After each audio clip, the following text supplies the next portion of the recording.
Sometimes I feel like I can't be myself. Like I can't be who I am in a way. Or like I overthink who I am or who I should be, you know? And I kind of just want to be myself, but there is a lot of eyes looking at you, you know?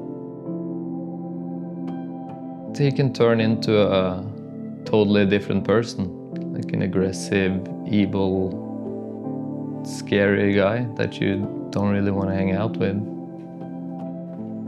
I think that whatever he has makes him drink more and smoke more weed, and again, that makes him go even crazier.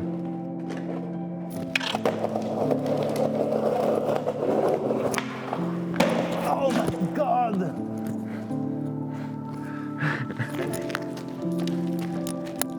So right now I don't want to like ever be in a mental hospital or in and out or like psychosis or anything. Like I hope I can stop it before it happens, you know?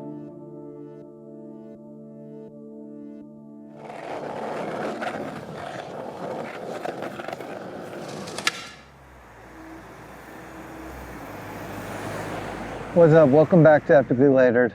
We're in Larvik, Norway, where weirdly two of the best skaters in skating are from right now. Herman Stena and the subject of this episode, Didrik Galasso, also known as Deedz. Deedz is an incredible skater, kind of a mysterious figure, doesn't skate any normal spots, huge handrails, scary tricks, and kind of has this unconventional, wild style. He reminds me of some of my favorite skaters from the past, like Lenny Kirk, Paulo Diaz, Tom Penny, and I think it's because of his unique take on skateboarding and, you know, maybe even some of the mental health issues he struggled with. You know, he's a polarizing skater. Some people love him. Some people are a little bit critical of him. I don't know, man. I've just always been drawn to his skating. So we made a trip here to Norway, also to Portugal, to follow Deedz around for a few days. And so this is it. This is the Didrik Galasso episode, and I hope you enjoy it. Did you call him Deedz? I'm calling him Didrik. Yeah. Didrik. Now, the Deedz thing is from LA, I think? Yeah, it started in Los Angeles. It was like kind of 2 days before Halloween. And then we were all gonna be dressed up for Halloween, and then we ended up watching Mr. Deedz, that Adam Sandler movie. So I turned it into Mr. Deedz for Halloween. I just ordered that t-shirt and I was Mr. Deedz after that. People like to talk about your clothes. I always like to dress however I wanted to dress, like all my life, I can say that. Like fuck, like I guess like the first time I did a kickflip, I did it in my grandmother's sports shoes, you know. This is a photo with his grandmother's hat. He went to school like this. I like it. Mm-hmm. Dude, I was rocking it hard. What do you think of his style of clothes now? I don't like it so much.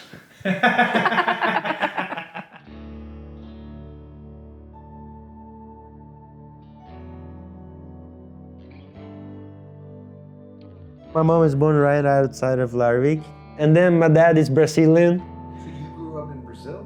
No, I grew up in Norway my whole life, but since my dad's family is from Brazil, we went pretty much every single Christmas. And then we probably stayed around like 8 to 12 months when I was like around 5 years old. So it was around that time when I lived in Brazil, I think, when I first started skating. But then I quit for like 5 years. I had heard that your dad was a pro football player. Yeah, he played for Palmeiras and he played for Brazil, like national team, 18 under. His dad was also an Olympic medalist in boxing. And then he moved to Norway when he was like 18. When he got to Norway, everything turned kind of upside down. Like he got the hip surgery when he was like under 30. So that was a short career. I guess in the beginning he wanted me probably to play football and like do what he couldn't really do because of his surgery and stuff like that, you know? And like he was pretty driven for me to play football. And I was pretty good, definitely super good, and I was stoked on it. But he didn't like the teamwork, like being on a team. He didn't like to have a trainer who told him when to come to the training, and he wouldn't have anyone to tell him what to do. My local skate park back in the day, it's all the way back across like where all the football fields are, right across from where I grew up. Instead of going to football practice, I see those kids, I see those graffiti dudes, and like got just into that scene that way, I think.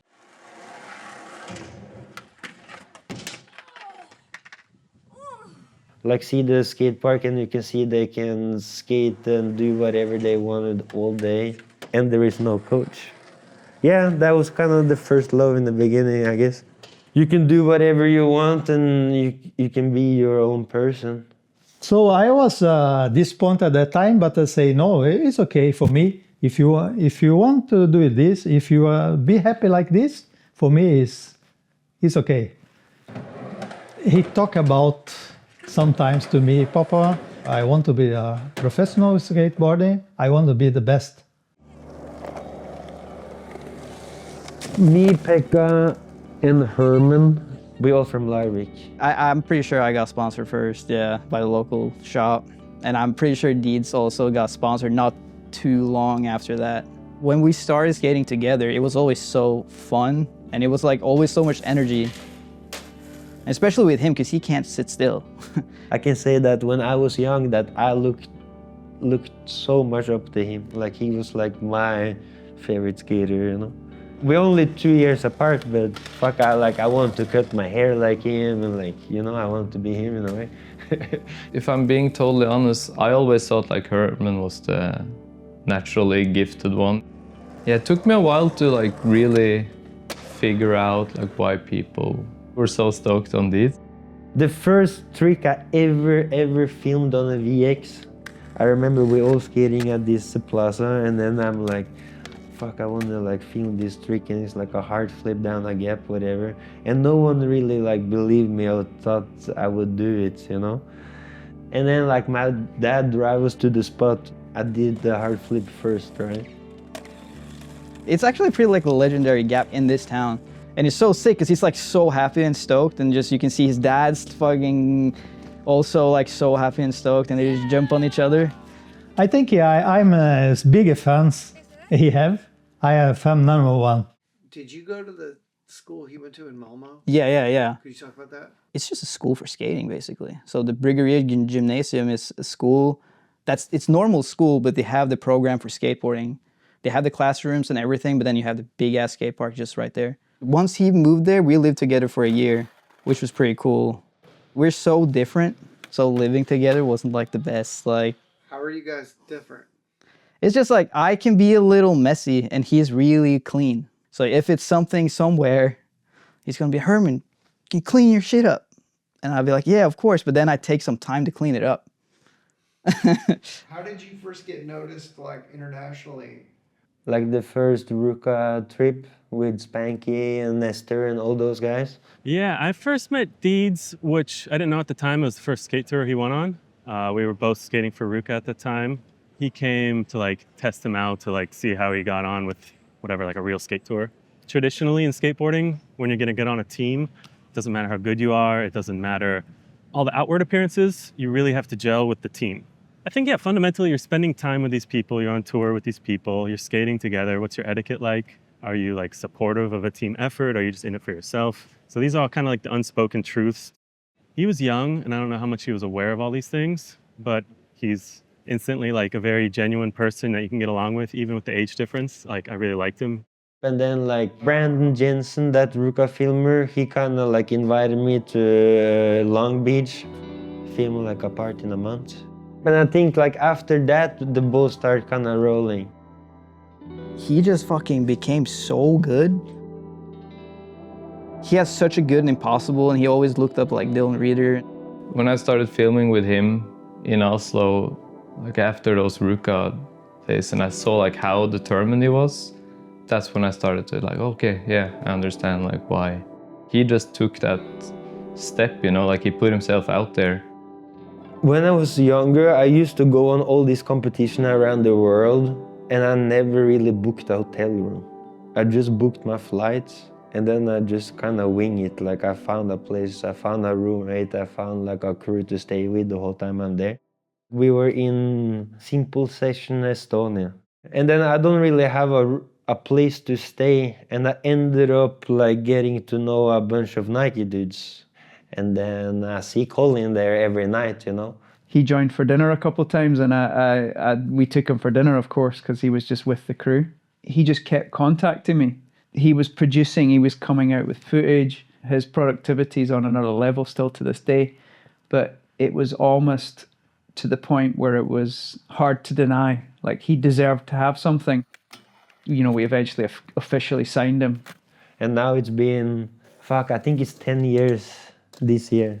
Yeah, he changed my life. Is that how you got on Enjoi? No, the connection with Enjoi was like also like, Tainan helped me a lot. Like it was Tainan Costa. He got on Enjoi. Like I met him like at the last European Championships. We became kind of best friends since then. Yeah, it's just like a brotherhood that you feel like, you know. It's more like he's like as close as my brother to me, you know. His skating is amazing, and he is capable of doing way more than he thinks he is. Yeah, so he got on Enjoi, and I guess like he put in a good word for me. Louis started to get noticed, I guess, and then the rest of the team too.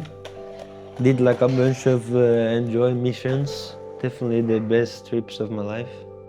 First one was probably Panda Patrol. I think he needed some extra footage for his Panda Patrol part or whatever. He came to Oslo.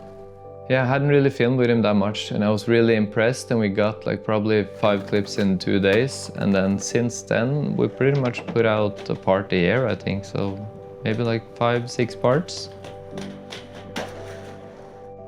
He's one of those guys where it's like, if he does a bunch of gnarly shit, he feels okay. He doesn't feel great, he just like, okay, I'm doing my job. And if he doesn't do a bunch of gnarly shit, he feels like he's not doing anything and that he's not deserving of living this life, you know, being a pro skater. So he has like this internal drive that is just insane. I don't know how long, but it must have been like 10 years on Enjoi with Deedz. I think skating shows your personality, and his personality came out in his skating. And it's very erratic, very spontaneous, you know? And like very much himself. He's not thinking what's the cool trick to do, what's the cool way to dress, as he evolved from that little kid that I met to like the pro Deedz. He did the tricks he wanted to do, probably because he enjoyed it. He didn't care if people liked it or not. That's where you turned pro. Yeah, it was a dream come true, for sure. Hey, Deedz.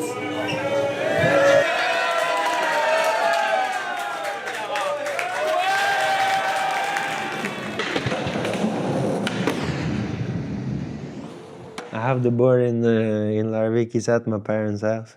This one was a gift for me. That's the only one who is for me. The rest is his. Yeah. You seem to operate away from everybody. I don't know why it turned into that, you know? Like I used to be everywhere for so many years when I was younger. And I guess I was traveling non-stop, and like I was always on the move, and I didn't have a place to stay or like a kind of like a base for so many years. I was always traveling. And I guess like at one point, like things got just slower, you know? I don't know. Maybe my mental health got shittier after Corona. So when we interviewed Deedz, he talked about some of the like maybe emotional problems he's had, and he always mentioned calling you. Mm. He has these episodes where he has he told you about this? Mm-hmm. Yeah. And then he calls me and I can hear that's something wrong, because now I know how he sounds.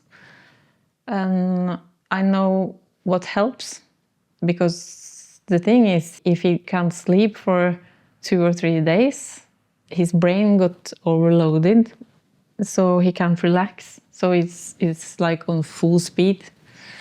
So then I advise him to take something to calm down and go to sleep. Sleep as much as possible. He say he hates the way I react, but he always calls me. Well, because he said here he had to go to like a hospital. Could you talk about that or anything here where he had to like check into somewhere? You know Pekka, you're going to meet him or met him. He called me and said it's something different with Didrik. That was the first time. And then he started calling me on FaceTime. And I couldn't recognize him. He was like a different person. And I came to the emergency room and he was there. He was like mad. Did you worry it was drugs or? Yes, because he told me he was smoking weed all day. And that was the first time he told me he'd do this. And at the hospital, the doctor said it was a drug-induced psychosis. So probably he is vulnerable about the drugs. Do you think it'd be a good idea for him to not do any drugs? Or Would be a really good idea. That would be my advice. Yeah, mine too. I don't even think he can grasp everything that has happened. I think it's worse than what he thinks too. But yeah, definitely I've been with him through his dark times, and it's scary and it's sad and it sucks. We can be out skating on a Thursday. He can call me on Friday and it's like different guy. It's weird. It just feels like a bad drunk, you know, like that homie that everyone I feel has, where it's like if he gets too drunk, he starts acting like a piece of shit. It's kind of like that, but he just doesn't sober up the next day, you know. This is where the mental hospital in Oslo is. Yeah. Where I've been, I've been in and out 3 or 4 times. Like for weeks at a time. Does this place give you bad memories?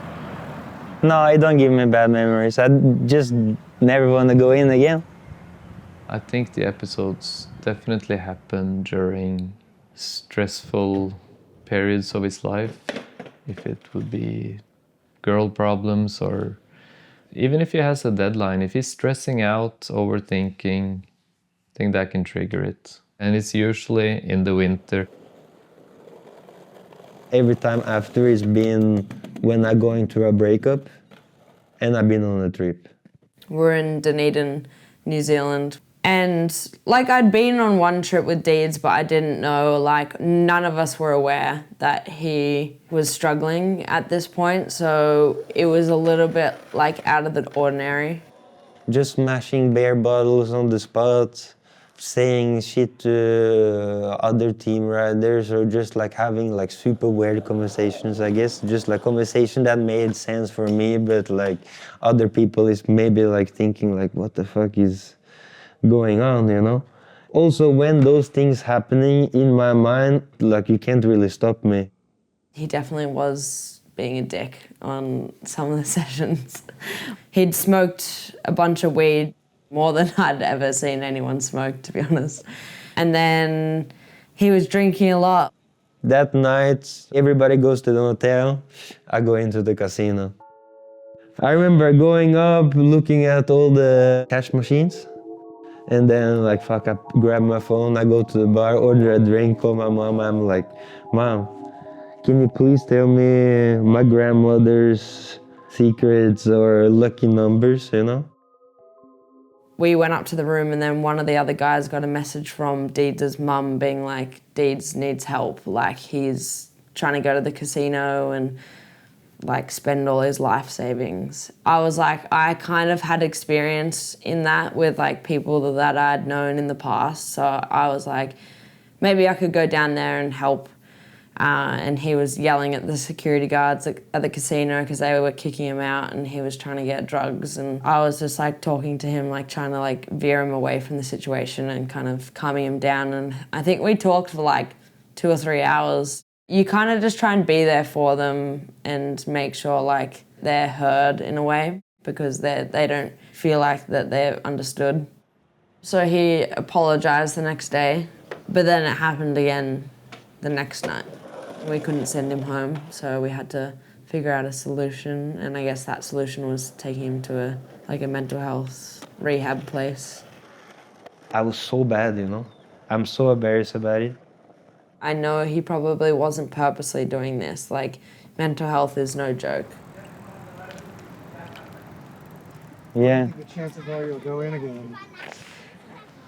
I feel pretty comfortable that I've been through the worst part of my life, I hope.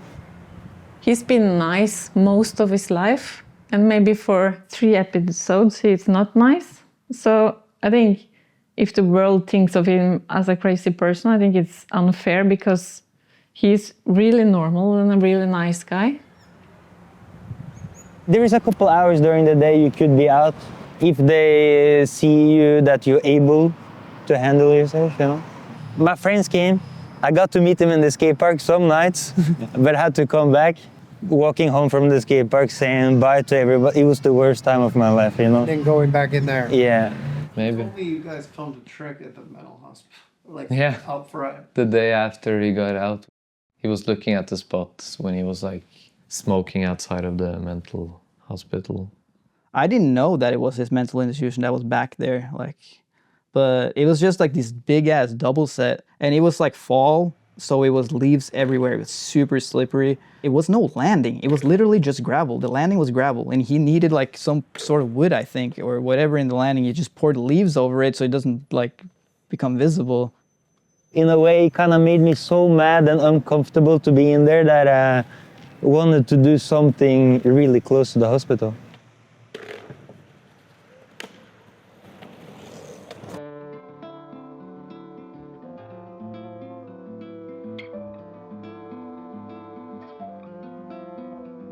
When your family is from 2 countries, I don't know, I don't really feel like I'm from a country, to be honest. Yeah, I don't feel like I fucking have like a nationality or anything.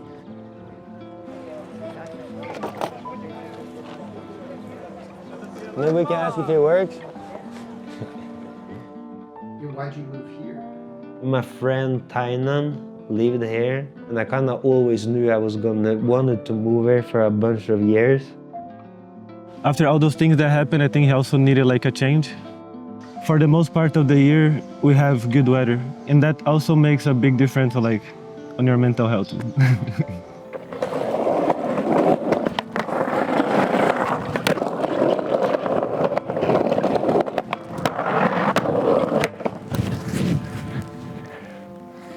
I don't know, it's kind of shitty, everything. I'll usually do like a week or 10 days at a time. And we go pretty hard those days, and then he has Telmo there that can also help supply some footage. We did, we homies, basically, since I met him around 2 years ago. Yeah, and then we started filming together.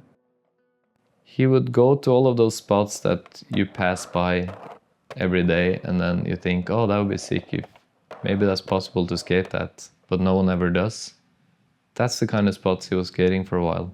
I feel like he's a genius when it comes to skating. He like his mind, how it works and how he sees spots. Like he has skated normal spots, you know, but then I guess like, you know, he needs to find new stuff. He needs to find a different way of doing things. I feel like in this day and age, 30 stair 50-50 can like almost look boring when some people do it. But Deedz has that swag in him that it never looks boring. It looks kind of like out of control in a weird way, kind of like a RDL or whatever, you know, like it just looks kind of scary. The one thing that jumped out at me is I heard he rides soft wheels in the front and hard wheels in the back. No, it's just like it makes sense because he's riding the Portuguese stone You bend down, you have the soft wheels, you don't get pinched, and then you have the hard wheels to ollie off of. That sounded pretty ingenious to me. I mean, now it's just, fuck, it's 59 and 60. Why do you have two different size wheels? It's just because there is no purpose, to be honest. It's just a skating, one soft and one hard. To me, he's almost like a mad scientist on a skateboard, just because like he goes out there and skates some crusty, rugged spots. He'll fix them up and make them a little bit better, but still rugged out there. He skates big old wheels and like, yeah, if you go to a Deedz spot, there's not much for anyone else to do there. When we were deciding to do episodes, I just was a fan of his parts. For sure. And then I kind of learned a little bit. I started asking around. Sometimes I ask around a little bit. Yeah, for sure. And then I realized like people don't fuck with him or people don't like his clothes. That's skateboarding. That's skateboarding. That's the thing. Like, there's always going to be the haters and stuff like that. Like, I mean, any publicity is good publicity, I think. I'm pretty much a firm believer of that. I think with Deedz, it's like a lot of these polarizing skaters people are jealous of because they're fucking good at skating. And Deedz is one of those guys just like undeniably fucked up at skating. And then he uses that to do the things he wants to do.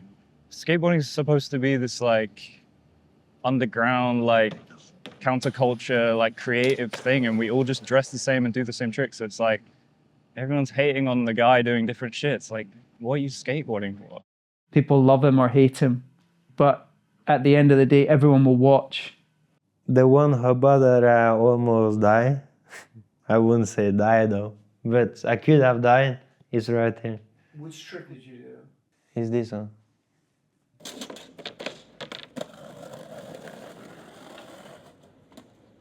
Ooh.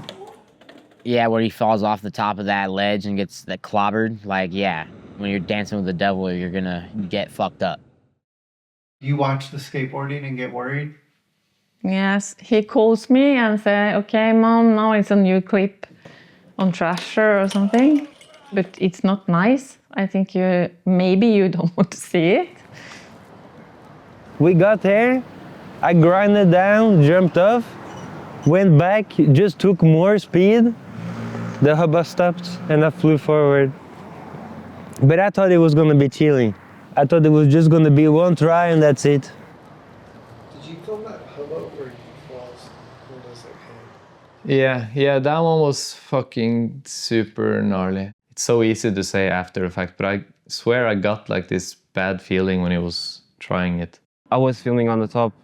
I was like, Deedz, you need to wax that shit, because I think you just need to make sure the ledge grinds perfect, you know?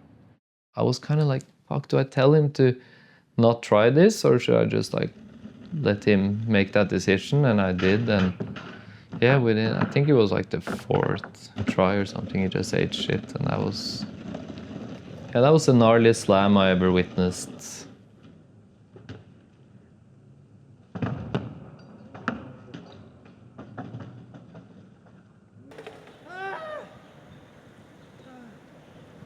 He swore he didn't have to go to the hospital, and I was like, you really should. And then he was like, no, I'm fine.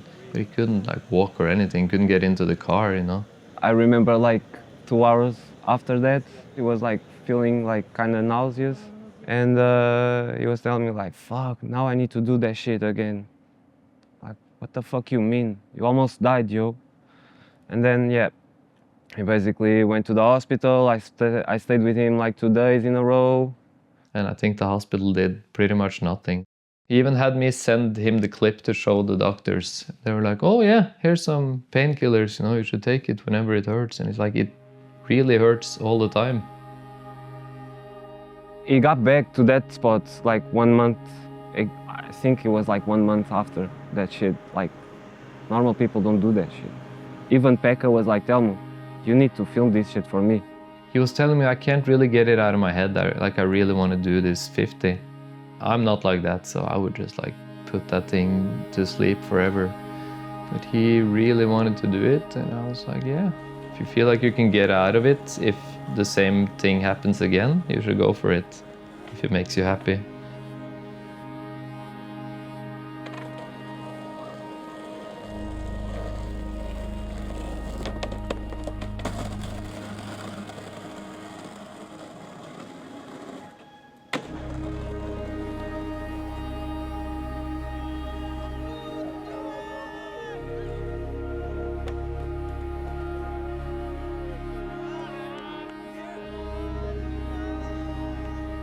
For me, it felt like a relief of him doing that shit, just to, not to prove anything, but just like, fuck, this thing is not better than me. And this is how I fucking love these guys, you know? Wow. So what happened with Enjoi? How come you stopped skating for them? I don't know, it's hard to talk about that one, I don't know. It quickly definitely changed when Ben died. It definitely lost a lot of spirit after that. I felt like everything changed.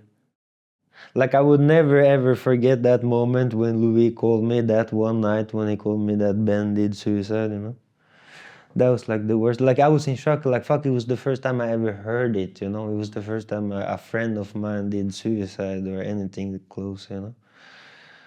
Like a super fucking weird feeling. And it like, fuck, I don't know, it definitely changed my life.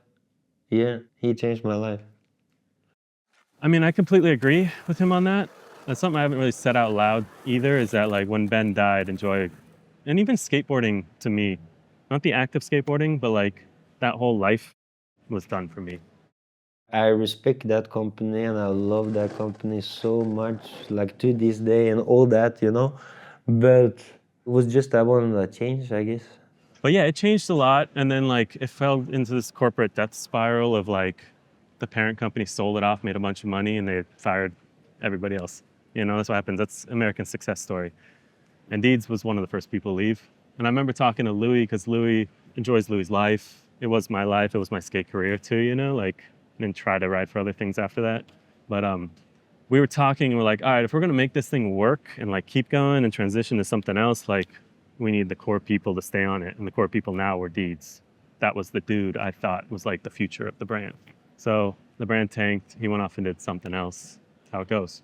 I've never been on a company after Enjoi. I got a lot of offers.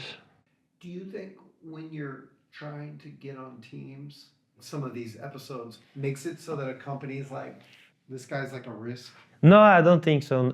At this point, no. A couple years ago, with all these things was going on, when I was in like an unsafe space and I didn't know and like super insecure, you know.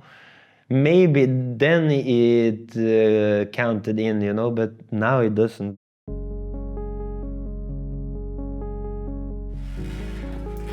Come on.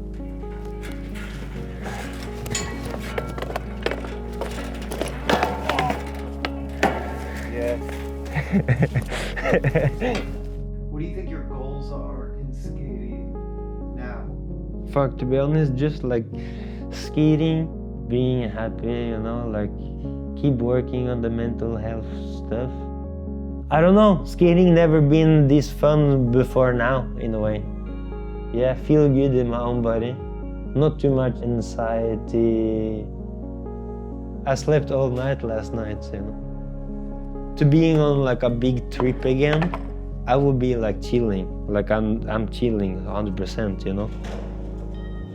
For him specifically, yeah, he's gone through some difficult times, but he's come out of the other side of it and still shown his face, still done his job, and that's very admirable. I mean, just to see him just not letting that sway him, like he's still skating, and that's the most important thing. Like, you know, he's not like, oh, where's Deedz? Oh, he had a video a week ago and he fucking killed it. So he's doing good. He's been at the rock bottom, and then now he like got his shit together. I think he's doing better, it seems like. He will put out skating that is going to turn people's heads because he's a unique skater, and that doesn't happen all the time. You know, there's like hundreds of pros, but there's a few that are unique, like people you want to pay attention to. And I want to see Deedz skate, and I think he'll find himself. I feel like every part is gnarlier and better than the last one, where a lot of people his age, around 30s, like stagnates or start slowly going downhill. I feel like Deedz is just constantly pushing it, and I'm pretty sure we still haven't seen his best part yet.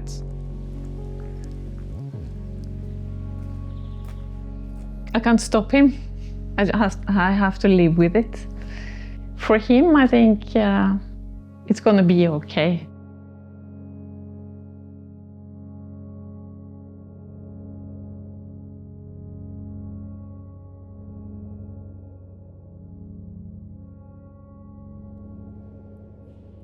I'm willing to live with it, you know? Like I'm down to live with it for the rest of my life, whatever it is. And I can only figure out more what it is and learn more about it every day, you know?